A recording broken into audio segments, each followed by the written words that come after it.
Yay. Yay. Excellent. Thank you, Moon. You're welcome. So I kind of went off on a couple of tangents because I was kind of thinking in left field with this. So I put a bunch of different kinds of information. We're going to start with the intro and history. This is all pertaining to Poppet Magic. And I happen to like this particular quote here from this lady, and I didn't have a chance to look up who she was, but I love that it says magic is the art of creating change in ourselves and our lives through the acts of intention and a spiritual connection with all things natural and supernatural, because that makes total sense to me. One of these days, I'm going to look her up and see if she's a psychic medium or something, because it sounds like something that one of an intuitive would say. All right, so I've kind of broken it down into sections.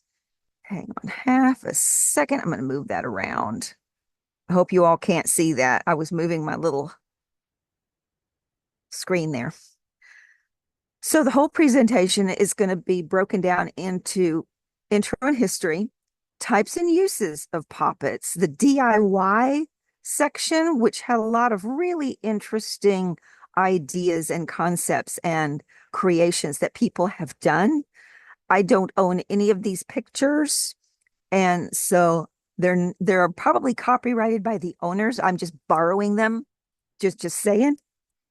I also, like I said, started thinking out of the box because of the different names that Poppets used to be called.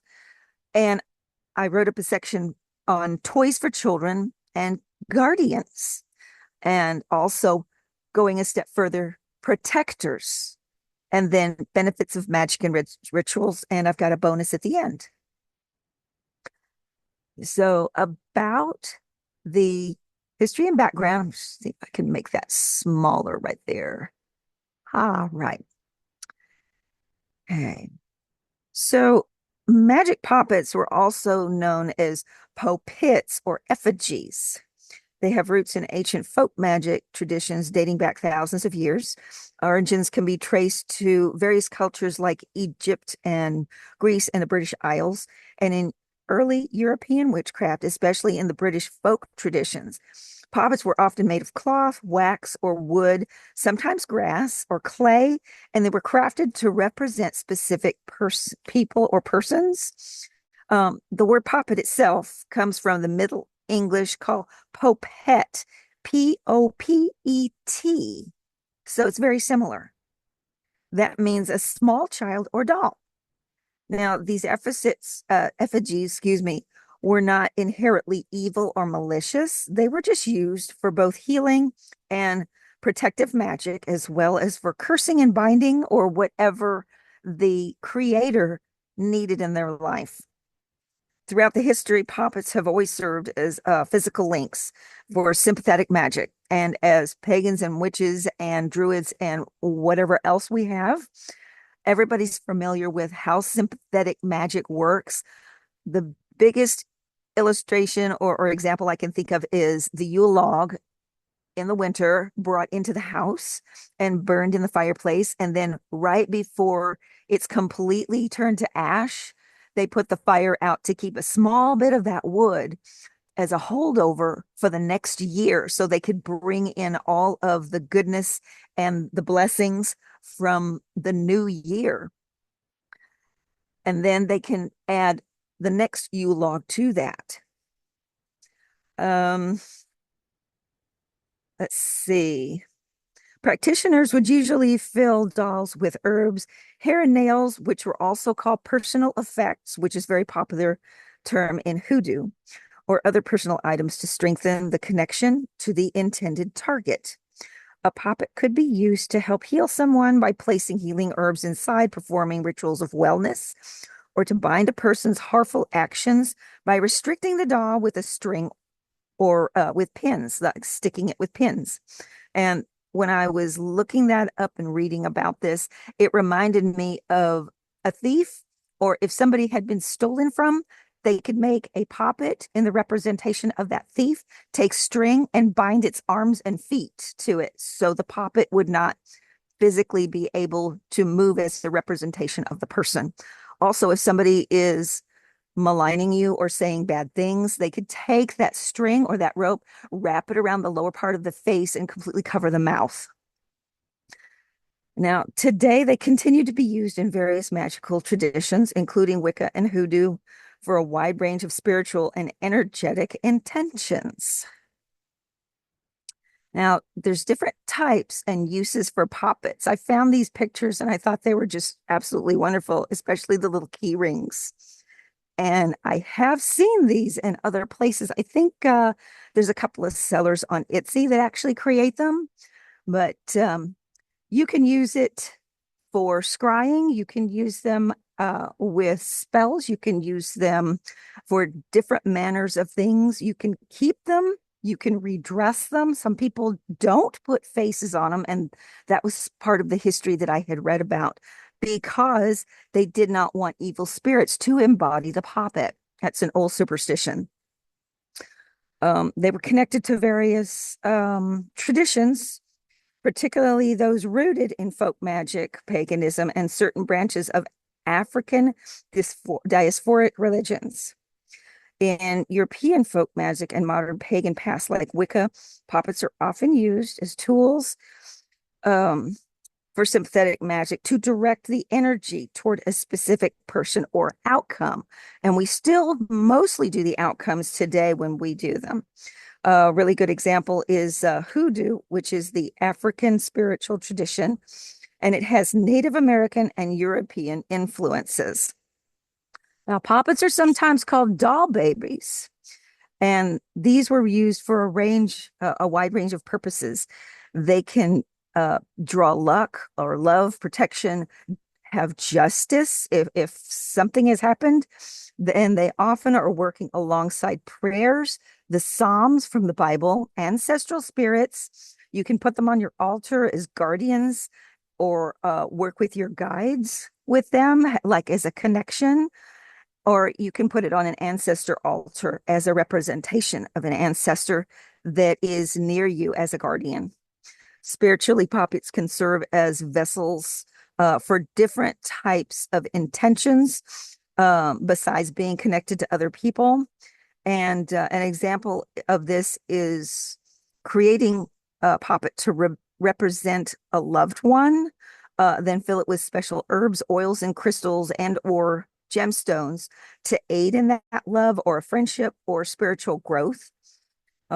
Some practitioners use them in rituals and as a stand-in for the person during blessings or even cleansings or ancestor work, like mentioned, putting one on an ancestor altar.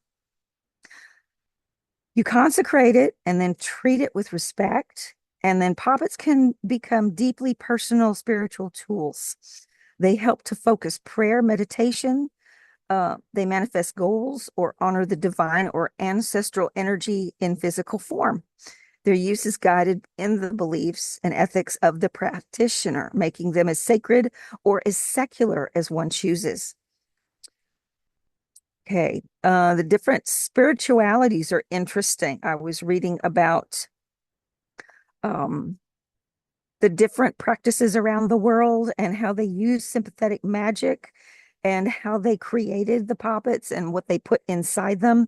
And a few examples are, I'm going to go back to the African diasporic religions, the Hoodoo, the Voodoo, and the Santeria.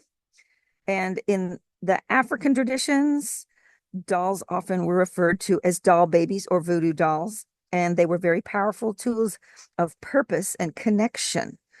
Despite popular misconceptions, these dolls are not inherently negative or used solely for cursing. In Hoodoo, the practitioner use dolls to influence emotions. They can draw love, bring protection, deliver healing. They can, you can divine with them. You can actually throw the bones with a poppet and have a connection with a person that is not present by creating the poppet in the representation of the person. Let's see, lost my place in my notes. Here we go. They're often dressed, baptized, and fed, quote unquote, with offerings like oils, specific oils, herbs, or liquor. Um, they're treated almost like living representations of the person or spirit, and they're connected to that person. Um, I know some people that have poppets they put on their hoodoo altars, and they actually leave out food and drink for the poppet, just as they would on an ancestor altar. And you all are probably familiar with ancestor altars. So, spirits, when you leave them an offering, don't eat and drink like we do. They take the energies from whatever is left. And after a decent period of time, say couple of weeks, 3 weeks, a month, you can very respectfully remove the offering and dispose of it properly. And you can put out another offering. In voodoo, effigies may be used to call upon the spirits, which are also called Loa, Loa, honor ancestors, or they can serve as a focal point during ritual work, often placed on altars or near sacred symbols. And Native American traditions also have something similar to poppets called Chyne dolls, especially the Hopi and in the Pueblo cultures. They represented beings and were used to teach children about ancestral spirits and tribal mythology. I thought that was very interesting. Other tribes created healing or spirit dolls. They were used by medicine people during rituals to absorb illness, protect from harm, or represent a person in need of spiritual guidance. These figures are often imbued with prayer, natural materials like feathers, bones, and treated with great reverence. They're not tools in a way that we know tools as puppets are in European magic, but they're sacred embodiments of spirits to protect and help heal and teach. European tradition, a traditional European folk magic, especially from the regions like England, Scotland, Germany, poppets have a long history of tools of sympathetic magic, often made from cloth or wax, even. And I have a picture in one of the slides of a wax doll, or even roots like the mandrake, which made me think of Harry Potter because of the mandrake. The figures were created to influence another person positively or negatively. A leader might use a poppet to care for a person, or a healer can work on the doll with herbs and a prayer, while a cunning person might bind or pierce the skin of the doll or the cloth to ward off a thief or punish someone who caused harm, like as previously mentioned. European magical practice frequently included the use of bodily materials like hair and nail clippings. And it strengthened the link between the poppet and the target. These practices were both domestic and spiritual, with roots in pre-Christian animism, which is a religious belief that object, places, and creatures all possess a distinct spiritual essence, and also natural magic. Now, modern pagans and Wiccan practitioners use poppets in rituals and spell work as symbolic representations of people or energies or even aspects of themselves. Poppets and Wiccans are crafted with intent, incorporating magical correspondences like colors: green for healing, red for love, yellow for friendship. They use herbs, rosemary for protection, lavender for peace or healing. They also use crystals like amethyst for clarity, obsidian or hematite for shielding. And these figures can be used in healing spells, love work, shadow work, even, or offerings to deities. In rituals, a poppet might be charged with energy on an altar, cleansed with incense or moonlight, and used in a respectful, sacred manner as part of a spell or seasonal celebration. Unlike the fear-driven depictions of poppets, pagan practitioners often view them as nurturing, healing, or empowering tools, which I particularly like. Across these diverse traditions, the use poppets and effigies share a common thread. They're tools of focused intention, symbolic representation, and spiritual connection. Each culture does have its approach that reflects the worldview, the cosmology, and the relationship with the unseen or the divine or the universe or spirit, whatever you choose to call the higher deities. It's transforming, and it takes this simple figure and makes it a vessel of meaning and energy and sacred purpose. So I went a little further and I was looking up talismans, and this is where I kind of sort of touched on a rabbit hole, but I'll get into more of that in a little while. Since poppets have traditionally been important in a coming of age ceremonies and protective talismans, especially in cultures where dolls were more than playthings, they're spirit tools or symbolic companions, and their use and rites reflects deep beliefs in tradition, transformation, and especially spiritual guardianship. Now, in the coming of age ceremony, especially in various cultures, poppet dolls or poppet like dolls were used during the rites of passage, which is kind of the same thing as a coming of age ceremony. And it symbolizes transformation from childhood to adulthood in these particular rites or rituals. For example, Native American and African traditions, young girls receive sacred dolls during puberty rites to represent fertility, womanhood, or ancestral wisdom. The dolls often come with teaching or prayers or ceremonies that connect the girl to her community, her ancestors, and her spiritual guides. And this is something she would keep with her for the rest of her life. Among the Hopi people, the Chyne dolls, while not used directly in magic, are given to children as they grow, and this helps teach them about the spirits and the guides around the world. These dolls represent spiritual knowledge that's passed from generation to generation, and then they're part of the child's introduction into these sacred life ways. In some European folk practices, handmade poppets can be given to a young person as part of a blessing ritual, which is very similar.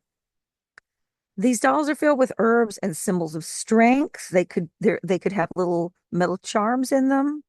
Um, they represent protection, guidance, and they're to be carried through challenges and life instances when the individual grows up or is growing up. Um, Poppets actually serve as more than just keepsakes. They're often charged with specific intent, quote unquote, and made with a prayer or a ritual. And they're seen as companions during vulnerable transitions that bring physical and spiritual help. Um, they're frequently created as guardian figures to protect individuals, especially children, and they have specific duties to keep the child from harm or illness or spiritual attacks, even. This practice is found in both historical and contemporary magical systems. Hoodoo specifically, a doll baby might be made to watch over a child and stuffed with protective herbs like angelica root, lavender, or rosemary, and placed under the child's bed or near the cradle. It could also be anointed with oils that have been specially um, created for a specific purpose. They can be prayed over and even fed, quote unquote, periodically to keep the power active. Now, there's others instances that I read about where you can take the doll and the pop or the poppet in your hands, and you can actually whisper a prayer to it and then blow in it, and your breath of life, so to speak, will come from you into the doll, and that will re-energize the doll. And I don't have a doll, but I have a little small bag of protection that is in my car, and I've had it in there for about 7 years. And every month or 2 months or so, I take that little bag and I blow into it, and I thank it for keeping me safe and my car safe while I drive and travel. And it's very comforting to have something like that. It's just a little bitty bag that I put herbs and stones and things in. Um, let's see. I left off there. European folk magic. Protective poppets were sometimes sewn with a red thread, which is the color of protection for them, and then stuffed with iron nails, herbs, or amulets. These were hidden in the walls or beds or cradles to quote unquote ward off the evil eye or sickness or malicious spirits, even. In Slavic and Nordic traditions, household dolls, sometimes called motanki or spirit dolls, were made without faces to prevent spirits from inhabiting them. Now, this is what I mentioned earlier in the introduction. These dolls were blessed and they were placed around the home to protect the family and ward off negativity and things like that. In all of these traditions, though, the poppet is more than just a symbolic object. It's a spiritual stand-in or a vessel of protective energy, like a watcher or a helper. But whether for guiding someone into adulthood or guarding against an unseen harm, poppets hold a very powerful place in the sacred spaces of many cultures. Some people claim they're evil, but are they really? I think this is a misunderstanding that's fueled by fear or superstition. Media portrayals also don't help. Over time, Poppets became closely associated with the idea of voodoo dolls in popular culture, often depicted as tools for revenge, harm, or manipulation, especially where pins were shown being stuck into them, that sort of thing. This imagery has been sensationalized in movies, in books, in television, and then reinforced with the beliefs that puppets are primarily used for malevolent purpose. But that's not exactly true. However, in some Wiccan and pagan traditions, there is, see, how can I phrase this? There is a positive structure called destructive magic. Like when a puppet is given a specific duty to watch over a child and keep it from harm, they will actually have that energy that repels anyone from coming close to that child that has that intent, or a practitioner that is using the puppet to find a thief or bind the thief or silence someone who is speaking ill of them. That would be considered destructive because it's breaking things down, but not for malevolent purpose. Um, really, in reality, I think puppets are neutral tools used in sympathetic magic and for other purposes. And their intent really depends entirely on the practitioner. You can't just name it and say, oh, this is so and so, or pick something up at a store. You have to really work with it to focus the energy of what you want. And you need a very clear intent also. So, more on that in a few minutes. Um, a lot of them are created for healing or love or money or protection, spiritual guidance, things like that. However, because they can represent people, they're used in ritual or spell work sometimes. And those individuals unfamiliar with the folk magic traditions may perceive them as threatening, or maybe even sinister. This fear often stems from cultural bias and a lack of understanding uh, of the diverse ways that puppets can be used across magical and spiritual systems. I'm going to go ahead and change to some interesting pictures. Now, up in the far right corner, that puppet is made of wax. I thought that was interesting. I believe it's molded. I'm not sure, but that was one of the possibilities. You can make it out of just about anything. You can even make it out of paper if you wanted to. Creating puppets is relatively easy. It's a simple art. You can use a needle of thread. You don't need a sewing machine. You can do one up really quick, like in under an hour. Just make sure you gather all of your materials and all of your resources with you. And creators of magic poppets often incorporate colors and herbs, crystals, different stones, different types of gemstones, and threads. Uh, and they align the poppet with all of this with a specific intention or magical purpose. The colors are chosen usually on the traditional associations, like red for passion or protection, green for healing or abundance, black for banishing or binding, white for purity or spiritual work, et cetera, et cetera. And I know in one lecture, I can't remember who did it, someone was talking about color magic. So I know we have information there. However, if anybody's interested, I can look that up and I can post it to our Facebook list. But you should be able to find magical colors and information online if you're interested. Um, let's see. Fabric itself can also play a role. For example, natural materials like cotton or wool or linen, even, are preferred for grounding and receptive qualities, while white silk or silks themselves can be used for higher spiritual or love work. Um, if they're doing love work, remember not to express your will on someone else unless they are receptive. Um, a lot of times, love working does also involve personal effects, hair, nails, things like that from the other person. I'm going to change this to the other one. As nice as these are, they're different types of things. The one in the lower left is actually made of grasses and herbs. I thought that was really interesting. It kind of reminded me of a corn dolly, which is not a poppet, it's a different kind of thing,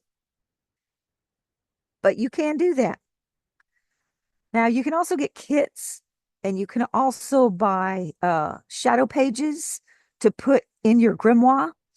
You can actually go all hog wild and do like an idea and keep it in your journal. You can create your own um, um, pattern, but it's really simple. If you don't have a pattern, um, look up a gingerbread man because that's basically what it is. It's a round head with a body and just two arms and legs, about the same size, a width.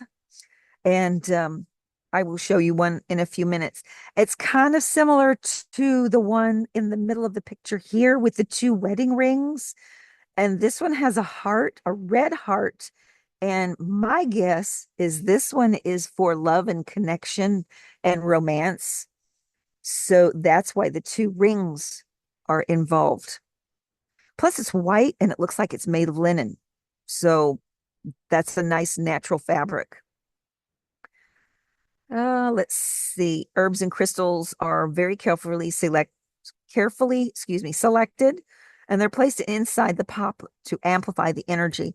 Um, Lavender or chamomile might be added for peace and relaxation, rosemary for protection, of course. Or you can do patchouli or hematite for grounding. You can also do bits of Palo Santo. You can do the wood shavings from Palo Santo, or you can do even sandalwood, or you can get powdered Palo Santo or sandalwood. That's also very good for grounding. Um, Crystals such as quartz, rose quartz can be used for love. Amethyst can be used for spiritual clarity, obsidian for protection, and there's also a lot of others you can use. They can be tucked inside the body of the poppet, sometimes near the chakra centers of the body. If y'all are familiar with that, there's 7 basics in the physical body. There's a whole lot more than that, but 7 basics.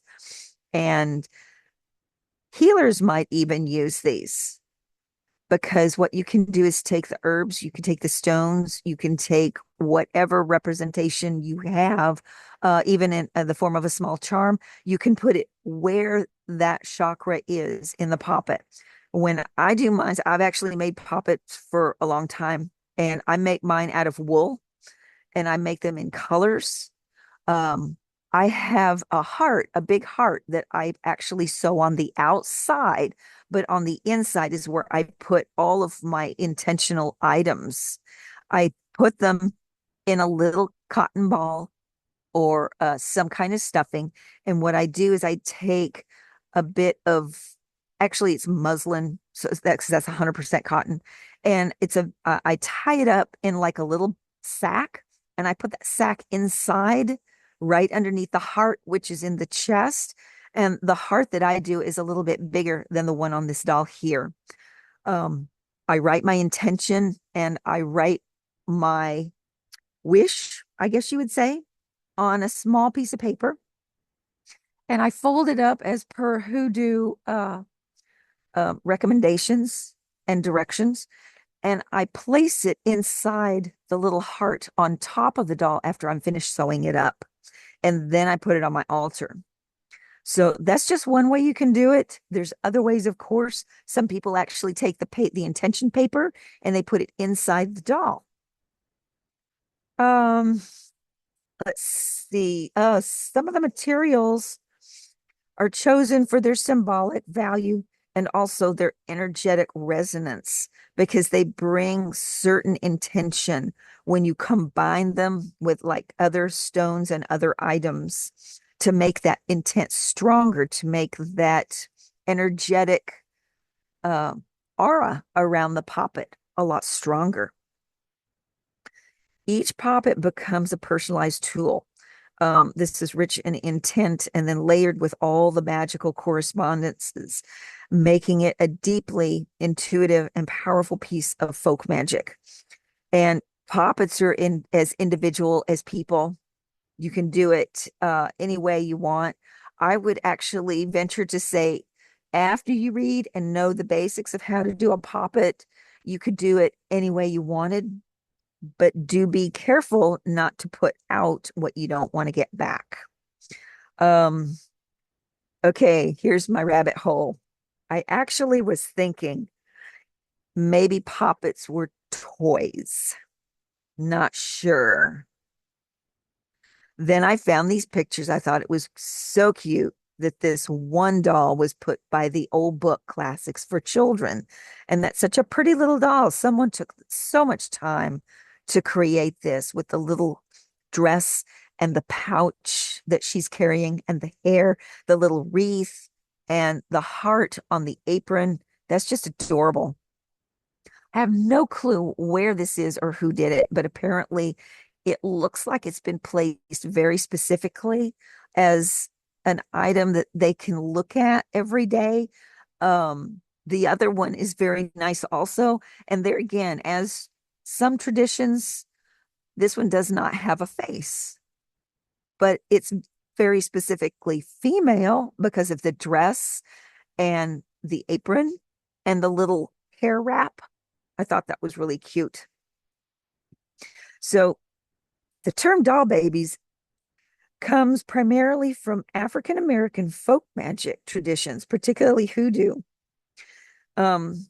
where these were small human-like figures, and they were used for magical workings to represent a person for many different purposes, healing, protection, love, or influencing a person. The name likely represents and reflects both a term of endearment and the inanimate personal nature of the object, much like how a real baby represents and requires care and attention. So does the doll baby in a spiritual sense, like feeding it, taking care of it, um, including it in prayers or devotionals or something. Let's see, my notes. As I mentioned, the figures are often treated almost like living beings, dressed, named, fed with the oils and herbs and or different offerings and things. And they're spoken to, and you can use them in rituals. The tenderness implied in the term doll baby, quote unquote, actually suggests not only magical intent, but a deep emotional and or a spiritual connection, which is something that I believe in also. But whether magical puppets or doll babies were predecessors of children's toys or dolls, um, there's actually a fascinating overlap. Across the cultures, the earliest dolls actually served dual purposes, both spiritual and to be played with. So, in ancient Greece and Egypt and Rome, small dolls were used in rituals of fertility, protection, and, as mentioned, the coming of age ceremonies. But children also played with them. In many indigenous folk traditions, dolls were created to protect children from spirits or illness, acting as talismans. Over time, the cultures evolved, and industrialization specifically introduced mass produced toys. So these spiritual figures actually transitioned more into the realm of entertainment rather than necessity. They kind of lost some of their original ritual meaning in mainstream society. So while Poppets and doll babies weren't specifically created as toys, they did influence and develop dolls as both playthings and protective charms, especially in the traditions where children's dolls were believed to ward off harm or embody ancestral blessings. The line between magical object, quote unquote, and toy, quote unquote, was often blurred in the earlier cultures. What we now see as simple toys once held very deep protective or spiritual significance. Um, this gets into invisible playmates. This was my rabbit hole here because I actually did have an invisible playmate when I was small. So I could kind of identify with this. Um, they can also be unseen guardians or angels. Let's see. I'll start with individual playmates. A lot of children through history and into modern day have spoken of imaginary friends or invisible companions. Now, while psychology often views this as a natural part of childhood and their imagination, in spiritual or folk belief systems, these companions are sometimes interpreted as spiritual protectors, or they can be ancestors that have come back to watch over the child. They can be nature spirits, they can be household guardians also for protection. Um, it can also be manifestation of the child's specific energy or subconscious, or they can be guides for the children. Poppet, specifically once created for protection or emotional support, can actually act as a tangible representation of such a being. What it does is gives physical form to something unseen, offering the child comfort and a focus for communication and even a sense of being watched over and protected, similar to how a child might interact with an invisible friend or like a maybe even a big brother or a big sister. Uh, in religious and mystical traditions, especially within Christianity, Judaism, and Islam. And it's believed that guardian angels watched over individuals, particularly children. The idea of being the light or divine presence that is always nearby kind of resonates deeply with the protective intention behind a lot of poppets. And a poppet may not be an angel, but it can be created to represent one. And it can be a channel or a symbolic vessel for an angelic energy. So I really don't see any reason why a guardian, an unseen guardian, could actually inhabit that poppet. But there again, you have to be respectful, have to feed it, have to put it on your altar, talk to it. And I suppose it could come and go at will, since it is a guardian. In some modern practice, especially with eclectic paganism and New Age and energy healing circles, poppets are even crafted and blessed specifically to call in angelic or protective energies or presences. They can also hold prayers, say blessings for safety, act as guardians during sleep or illness specifically. And that is just so important even today with all the stuff going on, and especially since COVID and now the measles outbreaks. Ancestral and folk beliefs actually root really deep. And I'm seeing a lot of it come out right now in society, and people don't even realize where it comes from a lot of times. Many ingredients in the folk traditions um, believe that children are more open to spirit. And I've heard this before also. Um, that includes contact with ancestors, guides, guardian spirits. Protective dolls or poppets were often placed near cribs, as mentioned before, or sleeping areas, not just to protect the child physically, but to create a safe space for spiritual communication or to keep malevolent spirits away.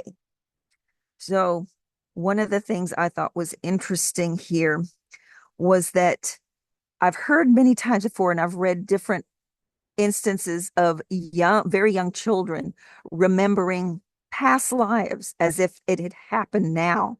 And the latest one was a couple of years ago.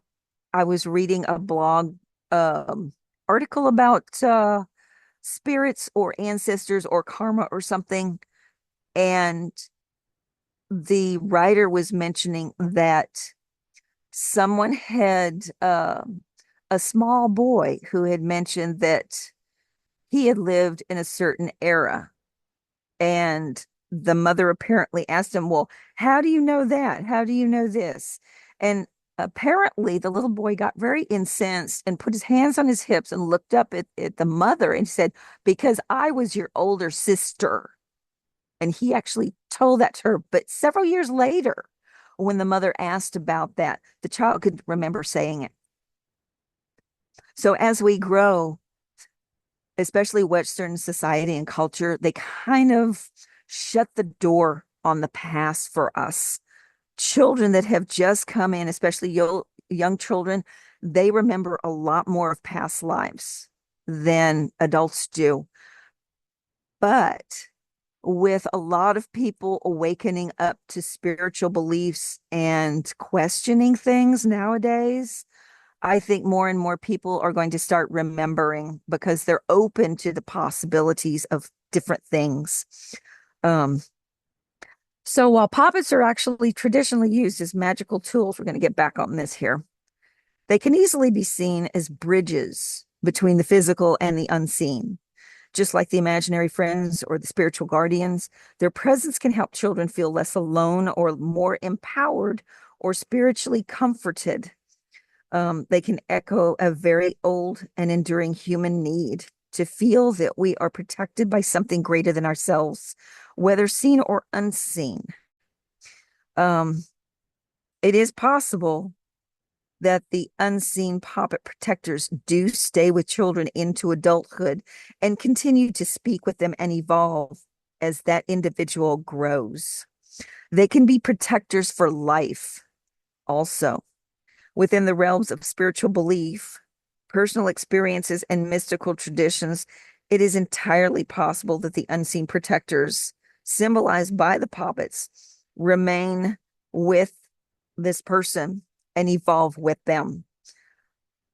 A puppet created for protection or connection in childhood might initially act as a vessel, quote unquote, for spiritual presence, just like creating a doll that looks like an angel could have an angelic presence. It could be like a guardian or an ancestor. And as the child grows into adulthood and matures, that same guiding energy may shift. And how it's perceived, which is no longer needing a physical form like a doll, um, can interact differently. But instead, it can appear like in dreams or meditations or inner visions, such as animal totems or spirit animals like wolves, owls, or big cats. They can appear as mystical beings like dragons and fairies and unicorns.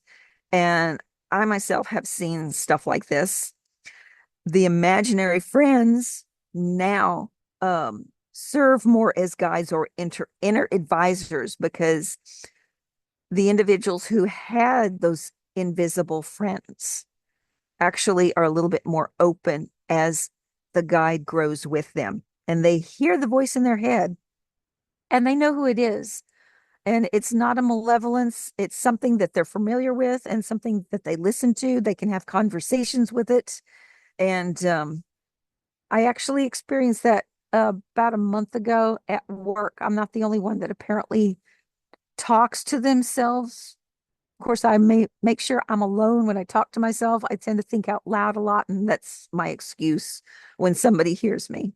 But there was a young girl that came in. She actually worked for a while at our front desk in my company.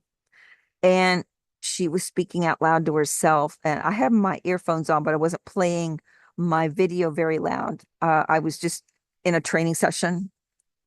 She walked in and she was saying, "Oh, I forgot to do this. I need to go back and do this so I can do this." And I thought that was interesting. I didn't say anything to her, but it kind of reaffirmed my belief that maybe other people do the same thing. And I know that there are professional therapists that say talking to yourself or hearing voices is not good, or it's this or it's that. And not so sure about that, actually. I think it depends on the voice, what it's telling you to do, the conversation, because we all know that mediumship exists. We all know that there are things on the other side. We don't know what sometimes. However, protecting the self, protecting the doll, protecting the information we have, that's very important.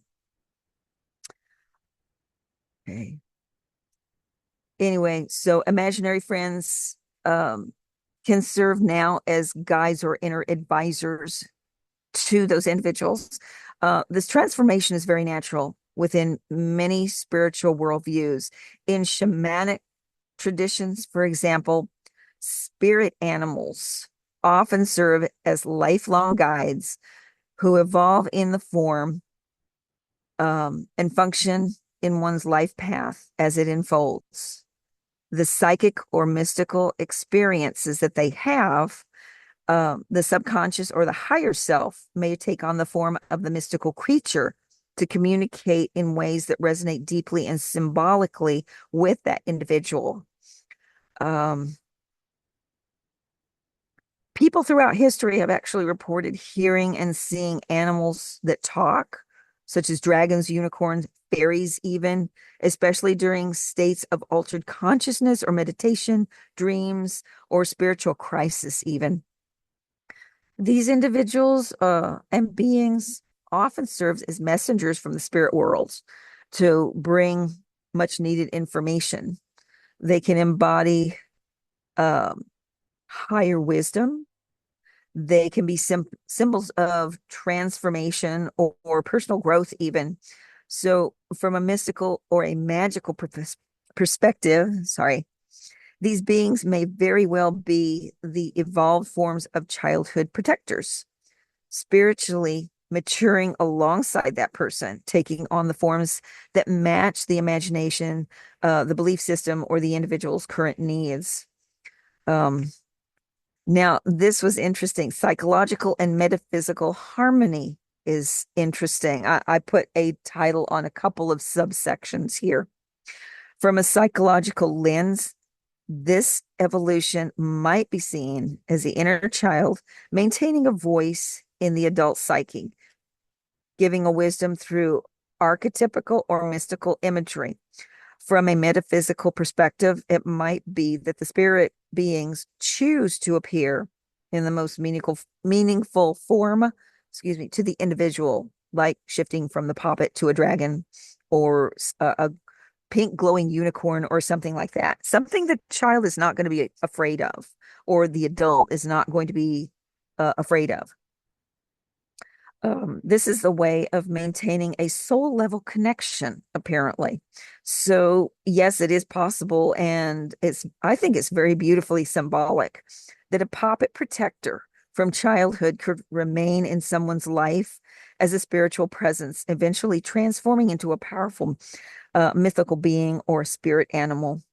Um, Whether seen as imagination or spirit or higher self or ancestral being or even just magic, reflects very deeply in the human truth that we all crave companionship and guidance and unseen guardianship, and in the forms they are um, varied, and the magic is varied as much as there are different kinds of individuals.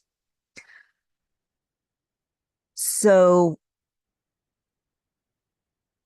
staying down the rabbit hole for a couple of minutes, if poppets can be embodied by guardians, and guardians can grow up with children into adulthood and evolve, um, if that individual, that human individual, passes away, can that protector mourn the loss of that individual? So, after thinking about it and reading some articles on this, I think they can. I really do, because they do have a strong soul connection. Um, in many spiritual and esoteric traditions, it's believed that the spirit guardians, especially those that have remained with the person throughout their entire life, like the unseen puppet protector, can play an important role at the moment of death and beyond. These particular beings have walked beside the soul forever, basically, since birth. And they're deeply connected to that person's energetic imprint. When death approaches, they might act as guides or comforters, helping to ease fear or calm the individual's soul, and then prepare it for transformation or transition to the next world or life or realm or plane of existence, however you want to see it. Just as a loved one mourns our passing in this physical realm, it is possible that our spiritual companions, whether they begin as puppet protectors or not, can evolve into totem animals or appear as mystical beings and feel a form of spiritual grief or a loving release. Because a lot of people, unfortunately, at death are in a lot of pain. So I can actually see how they would have that relaxation, that relief that this person is no longer hurting. It makes sense to me. Their bond is not severed by death, I don't think. It's transformed. In mystical teachings, some of these beings may escort the soul into the etheric plane, quote unquote. They can assist in life review or maybe even help navigate the realms of the spirit, just as they once helped navigate childhood dreams or inner emotional worlds when the individual was a small child and they were still learning about that big bad world out there, whether imagined or as a glowing dragon or a soft whisper in the dark or silent presence beside the bed.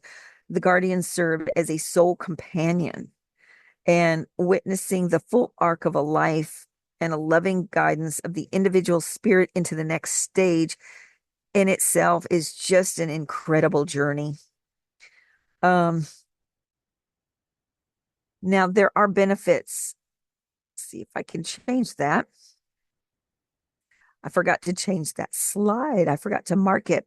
I thought this was an interesting looking thing because it looks like this is supposed to be a voodoo doll, even though it's not, because there's beautiful lavender and it looks like there's some very nice little tiny flowers on there, and it's been made for a specific purpose. It looks like there's a ritual here.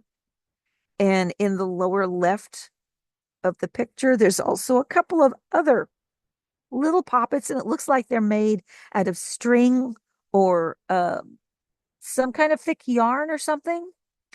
And it looks like the whole ritual area has been set up with the crystals and herbs and the ancestral skull and the beautiful candles. And I'm sure there's probably incense somewhere outside of the picture. But that kind of reminds me of a calming ceremony or a ritual or something. Now, some of the benefits of magic rituals are very clear. Intent brings intentional impact. So when you do rituals, everybody's familiar with creating a sacred space, finding a quiet place, finding a nice harmonious place. You plan, you create, you make notes in your journal, you construct things, you make your poppets, focusing on the outcome, really infusing the energy into the creation as you work to leave a lasting impression on this creation of yours. Now, effectively, you communicate your intent, and that specifically delivers a mental message that is embodied inside the poppet and it resonates with that specific goal. Now, remember, stay focused, stay relaxed, no distractions. You reap what you sow.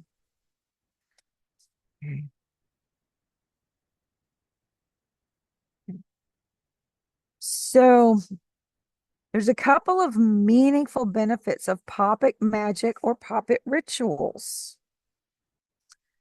I'm going to go over a couple of them really quick with some information. The first one is personal empowerment, of course. Creating and working with a poppet gives the practitioner a tangible way to focus their intent and their energy. Whether you're aiming to heal, protect, attract love or friendship, or release negativity, the process helps you reclaim a sense of agency and spiritual control over your life. You can have an emotional healing ceremony or ritual and create that poppet that can be used in emotional release, where you externalize pain or grief or trauma into the figure, then bless the figure and it transforms, or you can bury it. This process also provides a very profound psychological catharsis a lot of times and a sense of closure or renewal, leading into protection. Many people create poppets filled with herbs and crystals and symbols of protection to guard their homes, their loved ones, like I have in my car. I have that one. I actually named it. And some people do name their regular poppets too. Um, they actually can act as spiritual guardians or energy shields, especially when placed near beds or doorways or carried as talismans. And it doesn't have to be a specific size. You can make a poppet 1 foot tall and 1 foot wide, or you can make it 1 inch tall and 1 inch wide. You can also get little powders of herbs. You don't have to have like the leaf or the root or the stems or anything. Most of them these days, you can find powders to put in the teeny tiny little things so you can keep it in your pocketbook or your wallet or hide it in the glove compartment of your car, tuck it into an area where you have maybe a display of crystals or books or something else, a collection of figurines. Um, or you can have it out in the open. Just tell people it is an interesting curio. You can create spiritual connections. Puppets are also used for this to connect with ancestors, spirits, deities, or inner guides. And then when you create it with reverence, they can serve as a vessel for communication, as in the child and the guardian. They can receive message, uh, offerings of prayer, or maintaining sacred relationships with the unseen helpers, because we all have guides and guardians in this life. By crafting a poppet to represent manifestation of your desires or a goal of a person, such as a healed version of one's self or a desired opportunity, practitioners can focus energy and ritual work on manifesting specific outcomes. The poppet becomes a stand-in for what you're calling into your life. You can also do inner child work. Poppets can symbolically represent your inner child, offering a tool for nourishing, healing, representing whatever you need to help that inner child. Keeping a lovingly crafted poppet close can provide comfort and remind you to be gentle with yourself during times of stress or growth. Remember, self-care is not selfish. Everyone deserves that for themselves, even 10 or 15 minutes a day. And you can also have ritual structure and focus. The process of making and working with a puppet gives you magical practice, um, clear structure, and it engages the senses, touch, smell with the herbs and the oils, the sight, the colors and symbols. Um, you can have a very deepened focus and an enhancement of the effectiveness of the ritual and expand into specific examples for healing, love, protection, and other things. So I'm just going to give a couple of examples of this. I'm going to go on to the next slide. Intent. This little guy that I put the little picture here actually was a GIF and he was bouncing around. So I made him stop. I didn't want it to be distracting. Besides focus and intention, don't forget some of the goals of very effective spell work are communication of thoughts and emotions to motivate your manifestation energies. Staying positive helps, visualizing the outcome throughout the entire creative process. And even after the ritual activation, don't forget it so that the poppet and the userverse can bring the intention to fruition. Okay. Some of the rituals you can do as examples are like a healing ritual for emotional or physical of yourself or a purpose another person. And I apologize. I have two cats that just jumped up in my lap. Give me just a moment. I'm not sure what they're trying to do. All right. I think I got it now. Um, Healing ritual example, purpose to support recovery from emotional trauma or illness. Okay. How to do it. You can craft a poppet in your likeness or somebody else's likeness if they need it and they've asked. You can use soft healing colored fabrics like blue for peace or green for health. Stuff it with calming and restorative herbs like lavender, chamomile, or angelica root, or you might add a small crystal like an amethyst or a clear quartz. For ritual use, anoint the poppet with the healing oil and speak affirmations or prayers over it daily. You might even hold it close during meditation or even sleep with it nearby, imagining the healing energy entering your body or entering your intended individuals that you're focusing the healing on. The benefit of this provides a focal point for nourishing self love and healing, helping to rewire emotional patterns, and of course, enhance spiritual recovery. There's not a specific time for stuff like this. Sometimes it happens overnight, sometimes it takes a month or 6 months. Don't give up.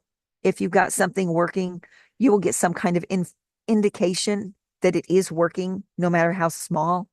And it can be something that's unexpected. So don't give up. You can do a love or relationship ritual with a purpose to draw new love, strengthen a bond, or heal a relationship or relationship wounds, even. How to do it? You create two poppets, one to represent you and one to represent your partner or a future partner. Remember, future partner. Be very specific on your wants. Don't put down a specific coloring, blonde hair, brown eyes, green eyes, whatever. Leave it faceless because you're going to be open to any ideas or any possibilities. The more specific you get, the longer it could take, the harder you might have to find somebody. So, how to do it? After you've created one to represent you and your partner, use a red or pink fabrics for love, and then stuff them with rose petals. Cinnamon actually heats up the romance. That's why they put that. Basil or maybe Damiana.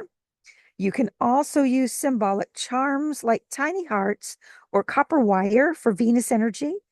Ritual use, you bind the poppets together with a ribbon gently if you're working to attract or unite a love. Whisper your desires or affirmations to them, or light a pink candle beside them on a Friday, which is Venus Day. Yay! The benefit of this, it encourages emotional clarity, manifestation of healthy love, and spiritual alignment with your romantic desires.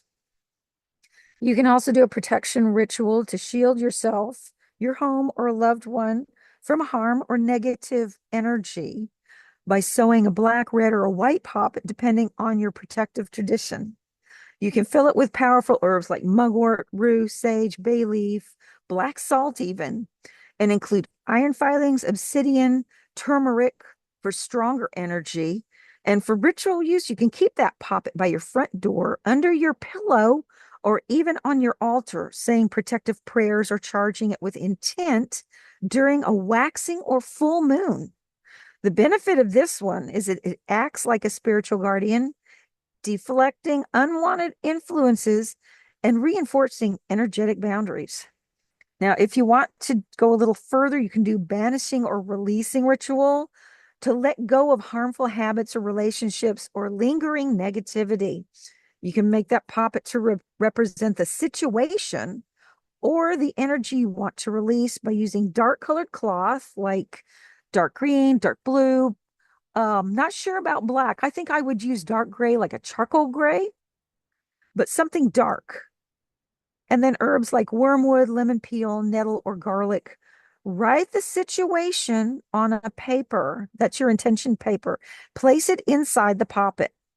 During your ritual, make sure it's under a waning moon and perform where you can safely, I'm going to emphasize this, safely burn the poppet, or you can bury it, or you can submerge the poppet in running water. Speak words of release aloud. Actually vocalize it. Don't just whisper it or say it in your head. The benefit of this one is that it provides a symbolic or empowering way to cut spiritual cords and clear space for transformation. So out with the old, in with the new, so to speak. You can also do inner child or self-love work. So we're back to that inner child again. A lot of people have inner child wounds. Sometimes it can be karmic. Most of the time, it kind of carries over into adulthood. And we're very lucky we have therapists to help. So the purpose is to reconnect with and heal your inner child. You can create a gentle, childlike poppet that symbolizes your younger self specifically. Use soft and comforting colors that you like, maybe pastel colors, pink, blue, yellow. Fill this with comforting herbs such as rose, vanilla bean, calendula, maybe chamomile. Hold the poppet during ritual or meditation. Speak loving affirmations to it. You can even write letters to it as a part of a journal practice, or you can actually write an intention letter to it. And wherever that doll is on your altar, put it next to the doll or even underneath the doll's feet. Or if you're laying it down, put it under where the doll is laying. So you're intentionally giving it to that doll to help heal yourself. Let's see. Had another note on this one. Oh, you can also sleep with it or keep it on a self-care altar specifically. I've heard of these. I have not set one up. I think that's a very good idea, especially when you're working on self-healing. The benefit of doing inner child or self-love work is it supports emotional healing and self-compassion and deep inner nurturing. So don't forget, just focus, be calm. Anything you can make is great. And I have a bonus for you. I do not quite have the little packet that I was making for you all finished, but I'm going to finish it this weekend. I'm going to upload it as a separate file from this particular lecture.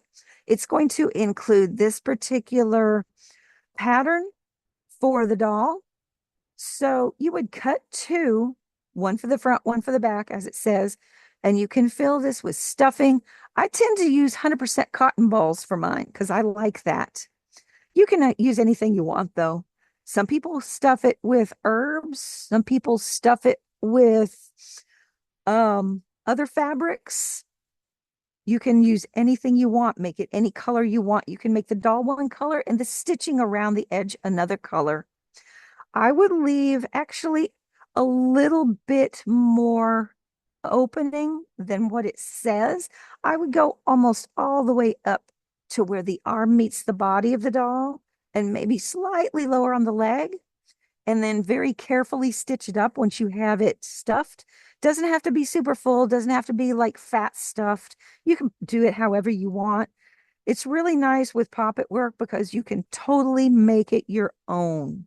It's really wonderful. Um, Poppets can also be used for karma and shadow work. And this is what the packet that I have created is specifically for. It's a shadow doll, a shadow poppet.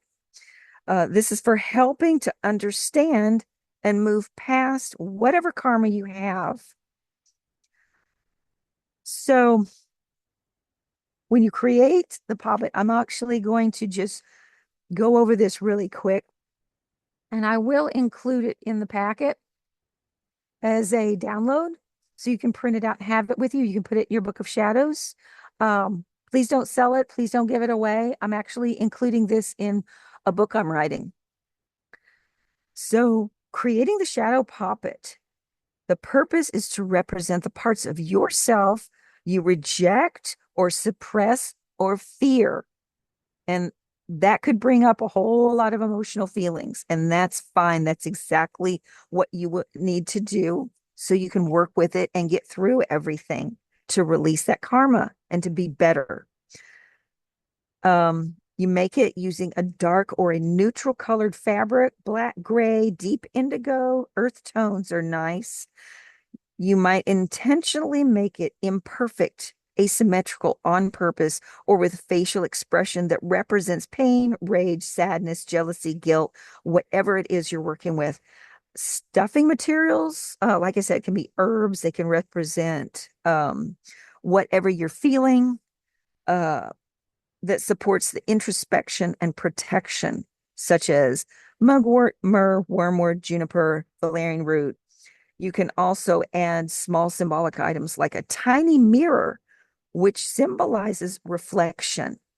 And if you don't have a tiny mirror, I think that you could get a small piece of aluminum foil, make sure it's not wrinkled, cut it like a square or a circle, a tiny one out of cardboard. You can glue that on the aluminum to the cardboard. You can make your own mirror and then put it in your doll. So that's your reflection. It's going into the doll. You can actually include a stone for grounding like hematite or obsidian. You can even write a letter to your shadow self and place it inside the poppet. Now, when you do ritual for shadow work, setting your intention is important. You sit quietly with the poppet and then state aloud, actually verbalize your intention to meet and honor and heal the aspects of yourself that have been hidden or repressed. Dialoguing with the poppet is very important. Treat it as an external version of your shadow. Ask it questions like, what are you trying to teach me? What am I holding into this life from past lives? Or what ancestral patterns do I need to cleanse or heal? You can also ask, how have I been sabotaging myself? That's a big one. Write all this down. Write what you hear, write what comes into your head. When you ask these questions, be open to your guardians, your guides, any ancestors, your angels, whatever you're working with, gods, goddesses, because you may have a flood of information come down if you need to. You can turn on your phone, point it straight up at the ceiling so you don't have to record yourself. And when you get this information that downloads into your head from the other realms, speak it out loud, record it, and then go back and listen to it again and write it down in your journal because that will definitely help. Um, let your intuition, of course, lead you. Use journaling as a reflection. You can use the Poppet as focal point while you're journaling. You can have it next to you. May even in your head, of course. It may even talk to you. I don't expect any Poppet to actually open its mouth because I don't put faces on mine, but they do communicate in certain ways. It may be a feeling, it may be a color, it may be a smell of some kind. It could be anything. Just be open and try not to question too much. Just take it as it comes, write it down, or like I said, if it's coming super fast, record it. You can also ask how repeating life patterns or recurring emotional triggers can be healed, or behaviors that feel karmically charged. The Poppet becomes your quote unquote ritual partner in processing. So you can actually transmute that karma, um, working with a Poppet for days or weeks, or doing your transformation ritual for release. Um, that'll lift that karmic weight. It will release it. Depending on your situation, you can burn the Poppet, or you can burn the journal. You can burn the paper with all of the writing stuff on it. Be very safe, please. You can do a fire ritual stating what you are cleansing or releasing. You can bury it in the earth with the express gratitude, very express gratitude that symbolizes your transformation and rebirth, and the help you received from your guides or your guardians or whomever has come to you. You can redress the Poppet. You can recreate it into a new form that represents you integrated or reborn into your empowered self now. So you've gone through all of this stuff and then you've changed for the better. You can move on. You can include a prayer and affirmation such as, I release what no longer serves me. I bless my past and I reclaim my light. There's some spiritual insight and dream work you can also do. You can put your Poppet on an altar or near your bed to encourage the dream messages. You can actually whisper or tell your Poppet that you would like ancestral guidance or maybe past life memories. See what comes to you. It may take a few days or a couple of weeks, but things will eventually start flowing. You can also ask it for help. You can reveal karmic ties or show roots of specific emotional situations or blockages that you need to cleanse or heal. Keep a dream journal, which can be different from your regular journal, as this particular type of work often stirs visions or emotions and insights from deep within the psyche or the soul history. Some of the benefits for using a Poppet for shadow and karma work actually externalizes and safely contains difficult emotions or energies, that also allows symbolic interaction and communication with the unconscious self. And it helps develop self-compassion and emotional mastery. It can provide physical ritual for transformation. And during the ritual, you can actually dress as your previous self. You can specifically and very ritually unclothe the former self and reclothe your new self in that ritual and become this new person. This can enhance your psychic and energetic integration into this new person also by actually physically becoming very involved with this ritual, not just sitting and talking. But that depends on you. It depends on the situation. It depends on the karma you're dealing with. Sometimes all you need to do is sit or meditate or do a small ritual or write one sentence, and that will work. This also supports deeper understanding of your soul's journey across different lifetimes. So, as mentioned, I'm going to include this possible ritual, which you can totally rewrite. I'm going to include the pattern and the instructions, and I will try to get it uploaded with this particular lecture this weekend, at the very latest by probably next Tuesday. Let's see if I can change this here. Oh, a couple of helpful things for you. Strengthen your familiarity with multiple techniques before beginning making this poppet. Setting your personal goal is very important. There's this emphasis to the core intention. Utilize the moon phases and the timing. Reflect on the knowledge for the future execution of this project. So before you start, go look things up. It's like when I was doing this lecture, I went down multiple rabbit holes and then I chose two of them to focus on, which actually brought me a lot of interesting information. You can explore new techniques for making poppets, even. It's limitless, really. Know your supplies, have your materials in advance, anticipate possibly needing extra time for your creation. And it might even take more than one sitting if you have things to do. If your schedule is really packed full, that's okay. Take 20 minutes here, take 10 minutes there, take 45 minutes there. Keep it right in a certain area. And you can also bless that area before you start. Um, be clear when you write your intentions. And I like to do this before I begin. And I keep it right in front of me so I can look at the intent for this particular poppet. Keep that journal going even as you start planning.